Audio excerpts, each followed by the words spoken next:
Good morning everyone. এতদিন ভিডিওতে সমস্ত ডাউনহিলের ট্রাভেল ভিডিওতে যেটা দেখেছি সেটা এই মুহূর্তে ঠিক আমাদের পেছনে অ্যাবান্ডেন্ট চার্চ একটা, যেটা রাস্তার একদম ধারেই পড়ে। তো সকালবেলা আমরা একটু বেরিয়েছিলাম মর্নিং ওয়াকে। তো এখন কেউ নেই চারপাশটা, সাধারণত এখানে কেউ থাকেই না, বাট স্টিল এখন এখানে কেউ নেই। এবং এই অ্যাবান্ডেন্ট চার্চটা রাস্তার পাশ দিয়ে গেলেই তোমরা পাবে।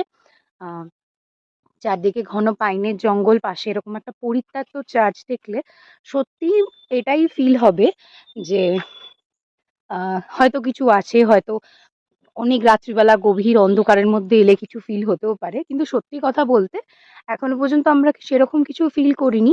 বাট এত যে নির্জন, এত নিস্তব্ধ, যে এখানে যদি পাতা পড়ার আওয়াজও হয় সেটাও মানুষ ঘুরে তাকাবে। তো এটাই।